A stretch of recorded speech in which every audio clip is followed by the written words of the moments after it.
우리에게 주신 하나님 말씀 우리 함께 보시겠습니다. 자, 오늘 우리에게 주신 하나님 말씀은 여호수아 17장 14절부터 18절까지의 말씀입니다.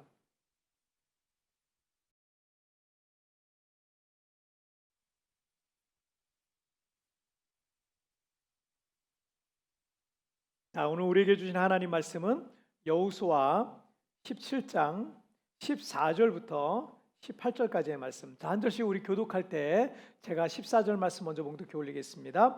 요셉 자손이 여호수아에게 말하여 이르되 여호와께서 지금까지 내게 복을 주심으로 내가 큰 민족이 되었거늘 당신은 나의 기업을 위하여 한 제비 한 분깃으로만 내게 주심은 어찌함이니까 하니 내가 큰 민족이 되므로 에브라임 산지가 내게 너무 좁을진데 브리스 족속과 르바임 족속의 땅 살림에 올라가서 스스로 개척하라 하니라. 요셉 자손이 이르되 그 산지는 우리에게 넉넉하지도 못하고 골짜기 땅에 거주하는 모든 가나안 족속에게는 베스완과 그 마을들에 거주하는 자이든지 이스라엘 골짜기에 거주하는 자이든지 다 철병거가 있나이다 하니 다시 요셉의 족속 곧 에브라임과 므낫세에게 말하여 이르되 너는 큰 민족이요 큰 권능이 있은즉 한 분깃만 가질 것이 아니라 다 같이요 그 산지도 내 것이 되리니 비록 살림이라도 내가 개척하라 그 끝까지 내 것이 되리라. 가나안 족속이 비록 철병거를 가졌고 강할지라도 내가 능히 그를 쫓아내리라 하셨더라. 아멘. 자, 오늘 말씀의 제목 함께 읽겠습니다. 시작. 비범한 인생을 살라. 다시 한번 시작. 비범한 인생을 살라.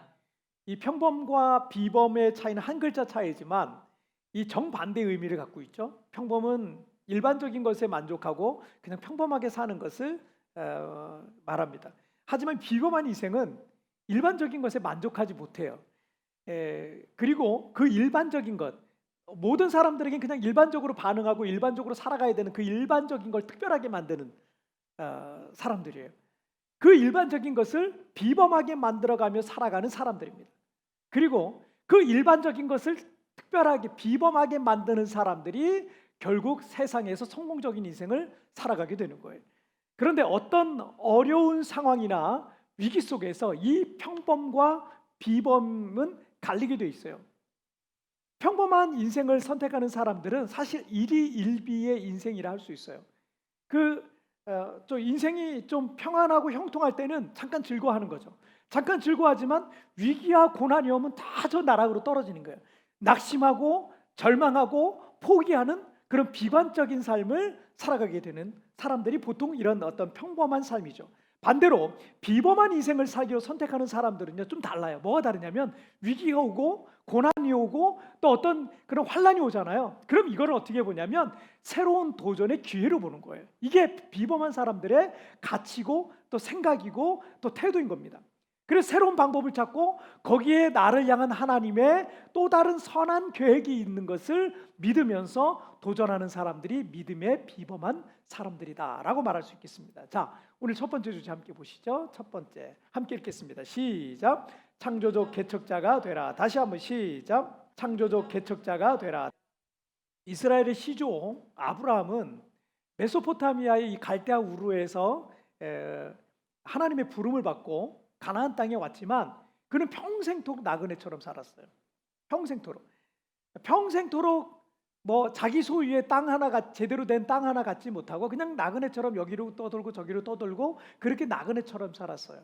그의 아들인 이삭도 마찬가지였고요. 그의 아들인 야곱 역시도 마찬가지였습니다. 그리고 야곱과 12아들은 애굽으로 내려가게 되죠. 그래서 거기서 430년 동안 살아서 큰 민족을 이루게 됩니다. 큰 민족을 이루었지만 그 기간을 대부분 다 노예로 생활했기 때문에 노예 민족이라고 할 수 있는 거죠. 그리고 그들은 모세와 함께 출애굽을 해서 40년 동안은 광야에서 지내게 되죠. 자, 그들의 시조인 아브라함의 소명 때부터 시작을 해서 이스라엘 백성이 가나안 땅에 들어가기까지의 기간은 약 700년 정도로 봅니다. 700년.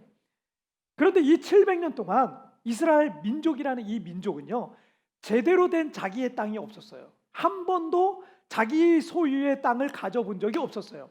그런데 이제 그들이 가나안 땅에 들어가면서 처음으로 각 지파별로 자기들의 소유의 그 땅을 분배받게 된 거죠.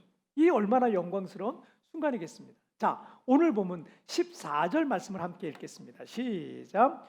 요셉 자손이 여호수아에게 말하여 이르되 여호와께서 지금까지 내게 복을 주심으로 내가 큰 민족이 되었거늘 당신이 나의 기업을 위하여 한 제비 한 분깃으로만 내게 주심은 어찌함이니까 하니. 그런데 문제가 생겼어요.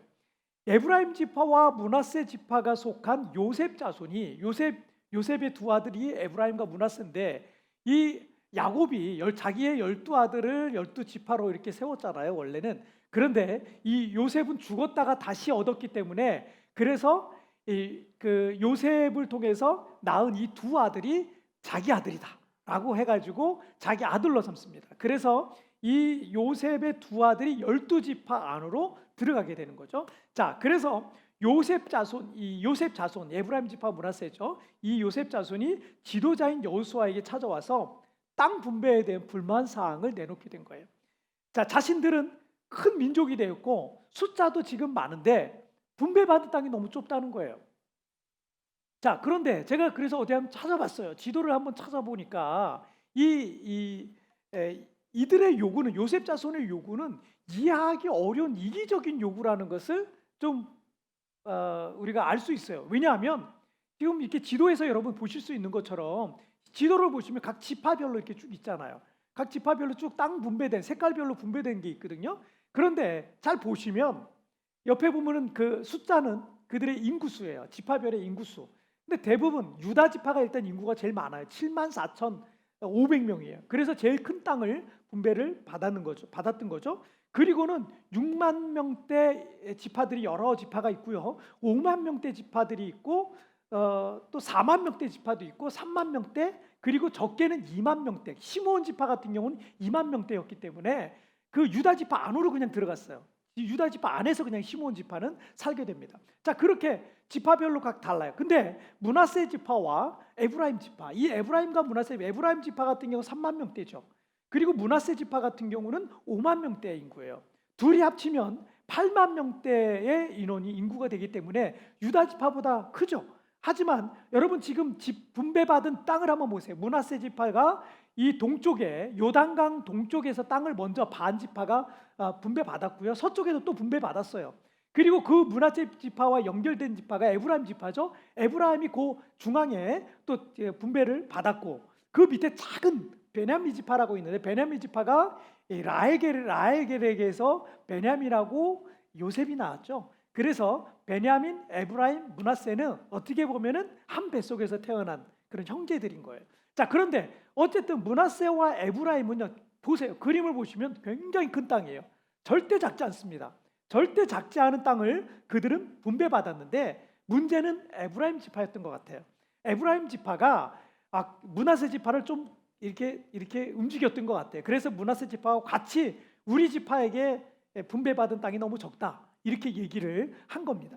에브라임 지파가 자기 땅이 좀 적다고 생각을 했는데 이 에브라임 지파는 사실은 므낫세와 에브라임 중에서 에브라임이 장자의 복을 받거든요. 그래서 에브라임이요, 장자권이 있었어요. 장자권. 그리고 요셉을 통해서 이스라엘 백성이 살아남을 수 있었잖아요. 그래서 요셉에게서 그 장자권이 있고, 요셉의 아들 중에 에브라임과 므낫세 중에 에브라임에게 장자권이 있었기 때문에 이스라엘 족속이란 이 민족 자체가 에브라임을 장자로 생각을 하는 거예요. 그런데 보니까 유다가 앞서가거든요. 넷째 아들인 유다가 앞서가서 유다가 놀랍게 번성하게 된 걸 보게 된 거죠. 자, 그러니까 에브라임 지파가요. 그리고 지금도 여호수아가 어디 지파 사람인지 혹시 아세요? 여호수아? 에브라임 지파예요. 에브라임 지파.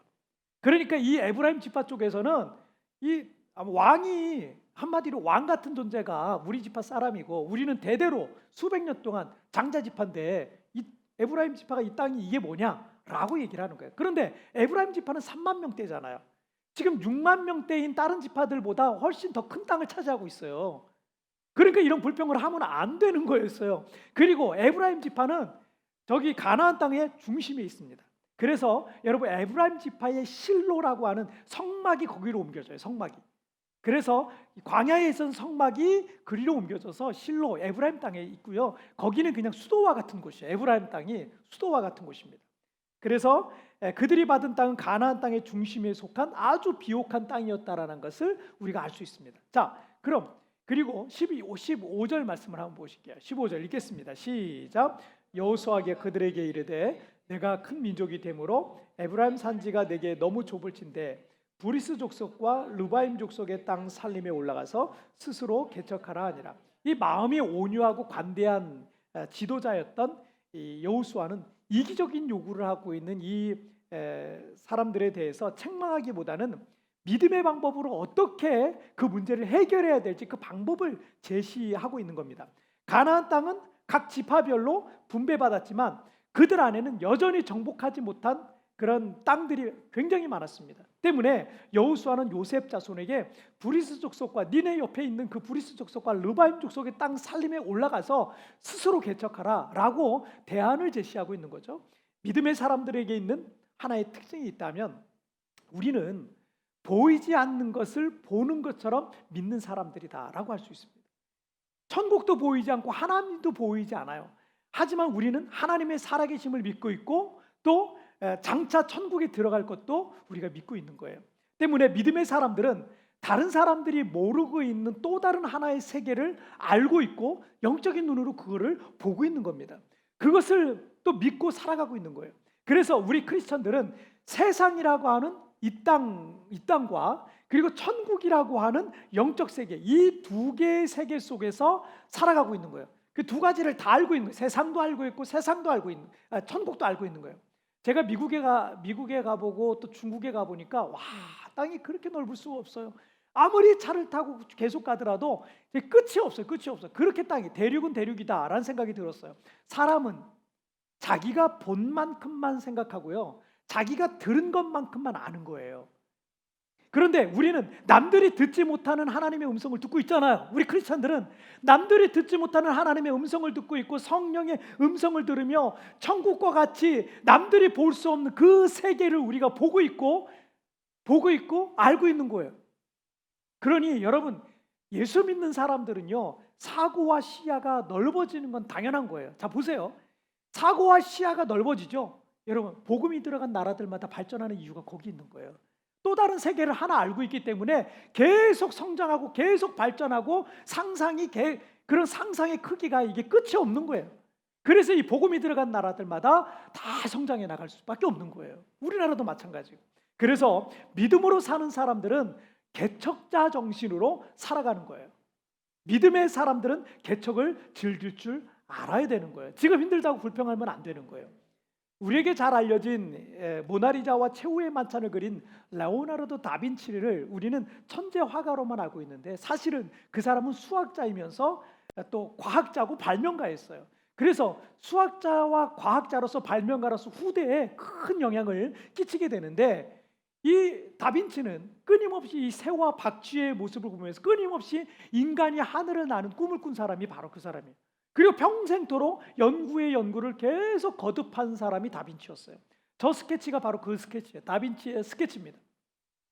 이 사람이 그린 비행기와 헬리콥터 스케치는요, 후대의 발명가들에게 큰 영감을 주었는데 그로부터 400년이 흘렀어요. 400년 그 안에는 다빈치 같은 인물이 나오지 못한 거죠. 400년 뒤인 1903년 라이트 형제는 4년간 수백 번의 실패와 추락을 반복하면서 드디어 최초의 동력 비행기를 만들어 레오나르도 다빈치의 꿈이 현실이 되게 했어요. 라이트 형제의 아버지는 자주 순회 전도 여행을 다는 목사님이셨어요. 늘 밖에 나가서 전도하고 다니고 선교하고 다니고 막 이러다 보니까 어린 아이들과 아들들과 함께 자주 놀아주지 못해서 미안한 마음에 이 고무줄로 이렇게 감아서 하는 이 회전 날개가 있는 헬리콥터 장난감을 아들들에게 사다 줬어요. 라이트 형제는 이 장난감을 늘 갖고 놀았고 이것이 비행에 대한 호기심의 내적 발화점이 되었다라고 후에 이 형제들은 고백하고 있습니다. 여호수아는 요셉에게 15절에서도 살림에 올라가서 스스로 개척하라라고 말했고 18절에서도 그 산지도 내 것이 되리니 비록 살림이라도 내가 개척하라라고 말하고 있습니다. 비범한 인생을 사는 사람들의 특징은 남들이 꿈꾸지 않는 것을 꿈꾸고 남들이 가보지 않은 곳에 가고 남들이 도전하지 못하는 것에 도전하는 거예요. 때로는 도전은 무모해 보이기도 하고 실패했을 때 자신이 감당해야 되는 그 책임도 무거울 겁니다. 하지만 역사는 평범한 인생을 선택한 사람들이 아닌 비범한 인생을 살기로 선택한 사람들에 의해서 새롭게 지금까지 써져 왔습니다. 모세가 홍해를 향해 믿음으로 손을 내밀었을 때 바다를 가른 최초의 인물이 되었고요. 여호수아와 제사장들이 넘쳐 흐르던 요단강에 법궤를 들고 들어갔을 때 흐르던 강물을 멈춘 최초의 사람들이 되었던 거예요. 아무도 거인 골리앗 앞에 나가지 못하고 벌벌 떨고 있을 때 소년 다윗이 그 앞에 나가서 골리앗을 쓰러뜨리고 민족을 구원한 그가 장차 이스라엘의 그렇게 왕이 되게 된 겁니다. 요셉 자손들이 분배받은 땅은 살림이었어요. 여전히 강력한 원주민들인 이 가나안 족속들이 장악하고 있었습니다. 하지만 개척 정신은 그 땅의 토양을 바꿀 수 있습니다. 그 땅의 주인을 바꿀 수 있는 것입니다. 우리에게는 요셉 자손들과 같이 지금 상황이 많이 부정적으로 느껴질 수가 있을 거예요. 이 코로나 사태는 우리에게 너무나 많은 제약들을 지금 주고 있습니다. 우리가 할 수 있는 게 정말 없어 보입니다. 하지만 이 창조적 개척자들은 무엇을 해야 할지 보이기 시작할 겁니다.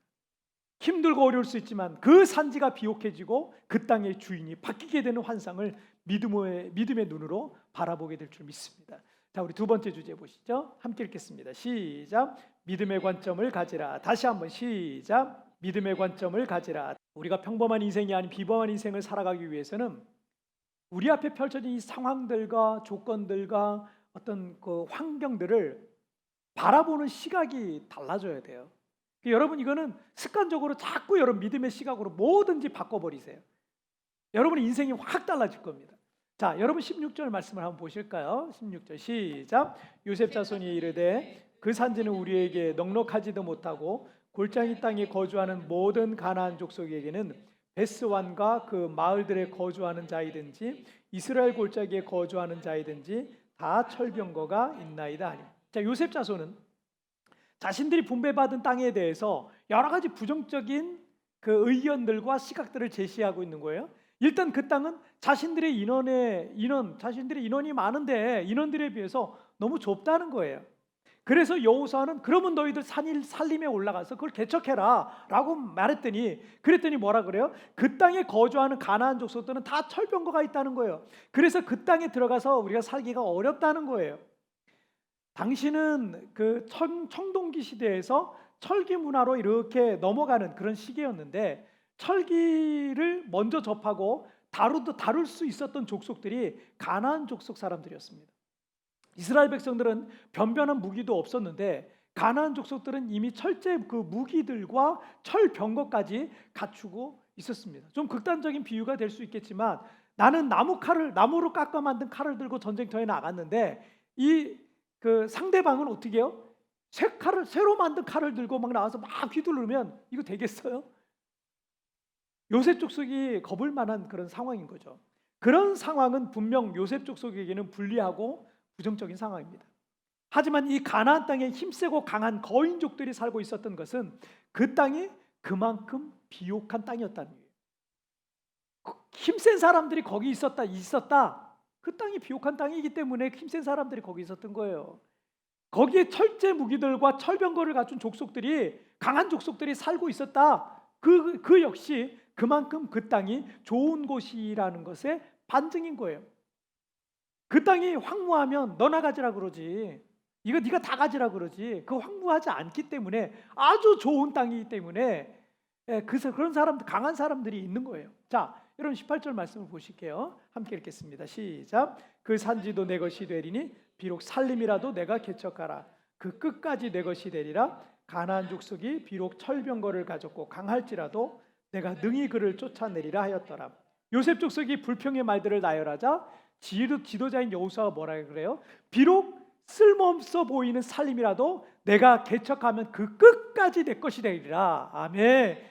한계가 없는 거예요. 개척자들에게는 한계가 없습니다.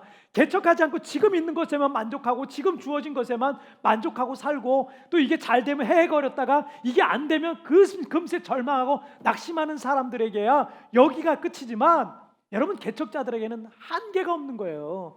개척하기 시작하면 끝까지 내 땅이 되리라. 할렐루야.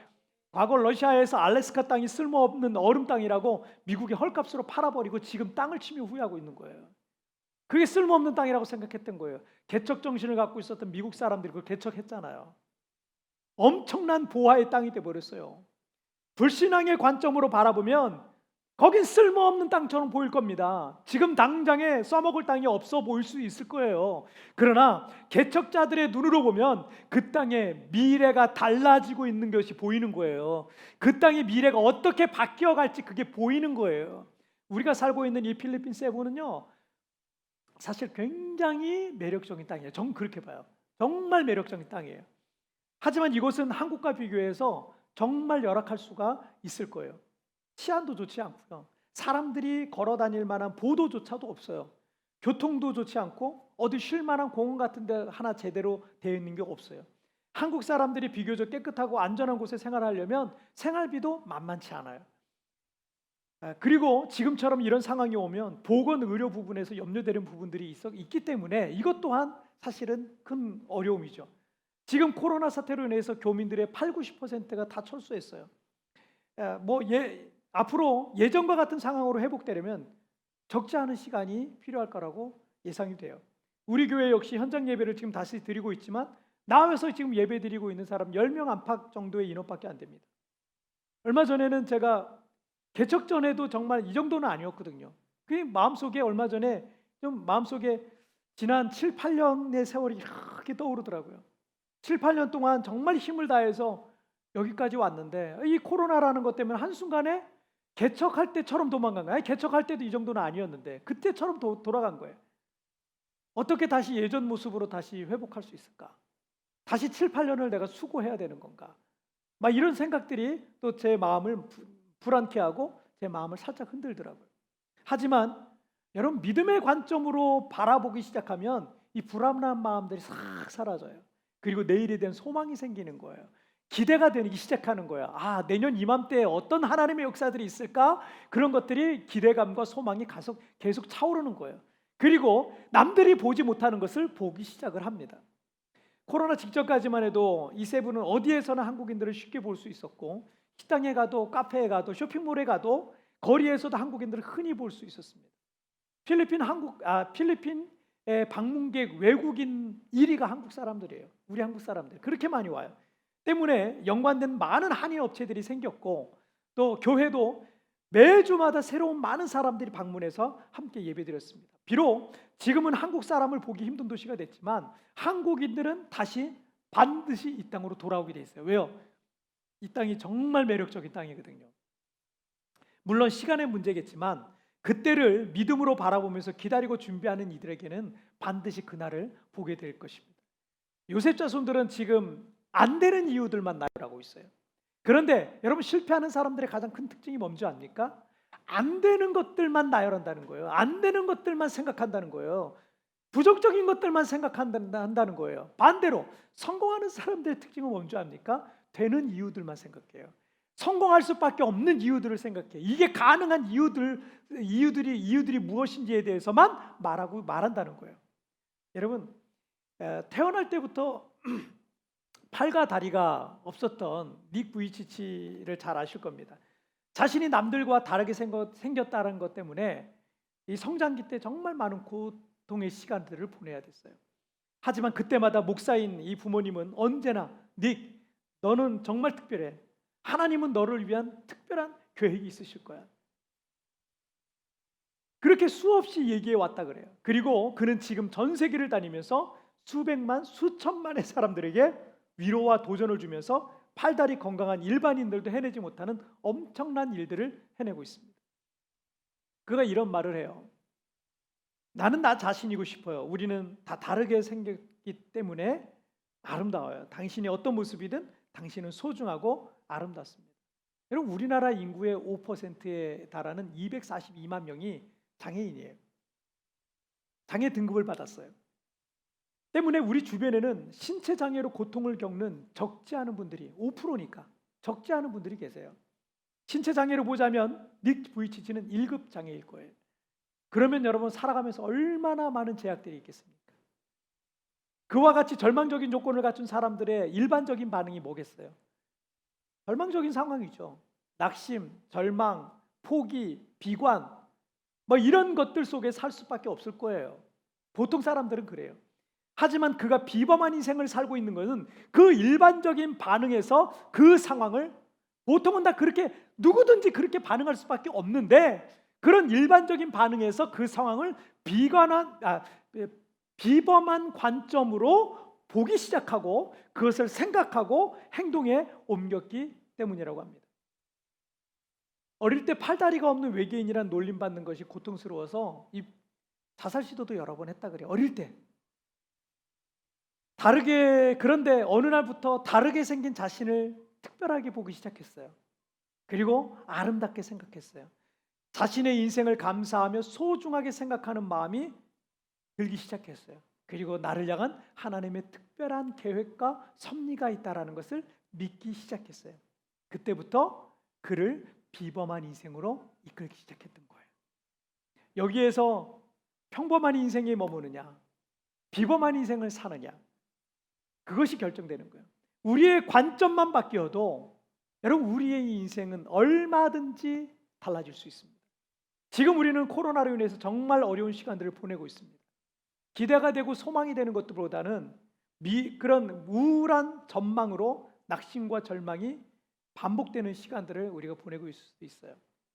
하지만 우리에게 당한 여러 가지 부정적인 환경들을 여러분 지금부터 믿음의 관점으로 바라보시길 바랍니다.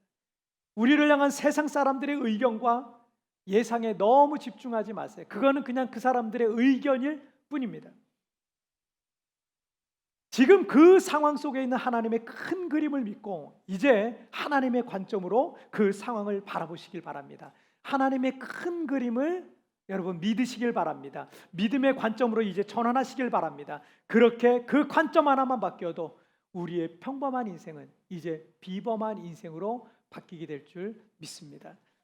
자, 오늘 말씀 정리해 보겠습니다. 오늘 두 가지 말씀 나눴죠? 함께 읽겠습니다. 시작. 창조적 개척자가 되라. 믿음의 관점을 가지라. 다시 한번 시작. 창조적 개척자가 되라. 믿음의 관점을 가지라.